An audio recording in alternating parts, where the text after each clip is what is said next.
আসসালামু আলাইকুম রহমতুল্লাহ। কেমন আছেন আপনারা সবাই? আশা করি সবাই ভালো আছেন। আমি মাদুর মোহাম্মদ জাহিদ হাসান, আপনাদের মাঝে আরো একটা নতুন ভিডিও। এর আগে আপনাদের একটা ভিডিও দেওয়া হয়েছিল পাট নিয়ে। আসলে আমাদের কৃষকের যে পাটের পিছনে খরচ, ওই খরচ হিসাবে আসলে পাটের দামটা পোষে খুব কমই। তবে পাট কর্মস্থলে আছেন তারা, আমাদের কৃষকের দিকে একটু তাকালে আসলে ভালো হতো।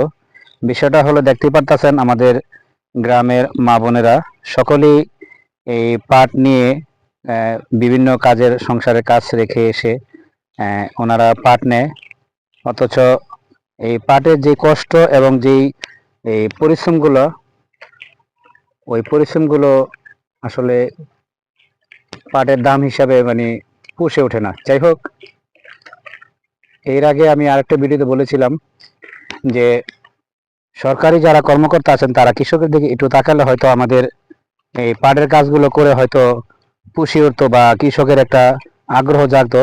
এই জন্য পাটের আগে চাইতে আমদানি চাহিদা খুবই কমে, যে খরচ হিসাবে পুষে না।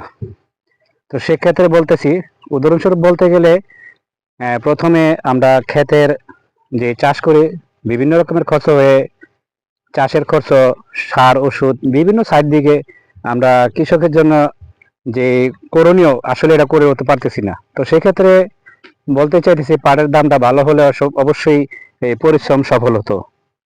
তো যাই হোক, আপনারা দেখতেই পারতেছেন আমি কিছুদিন আগে একটা পাটের ভিডিও দিয়েছিলাম। অবশ্য আমাকে অনেকে প্রশ্ন করেছে যে পাটের দামটা বাড়লে ভালোই তো, এরকম একটা। একটু আগে আপনাদের যে ভিডিও দিয়েছি, আপনারা ভিডিওতে দেখতে পেরেছিলেন যে পাটখড়ি অনেক, পাটশোলা বলেন পাটখড়ি বলেন, যে আসলে এতগুলো দেখাতে পারি নাই, যে আমি এই জন্য আপনাদের নিয়ে আসলাম। এই যে দেখতে পাচ্ছেন অনেক পাটখড়ি।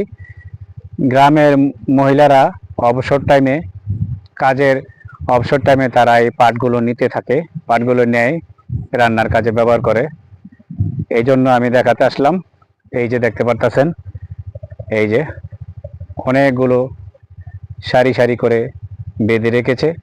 তারা এই পাটখড়িগুলো সারা বছরের রান্নার কাজের জন্য ব্যবহার করে থাকে।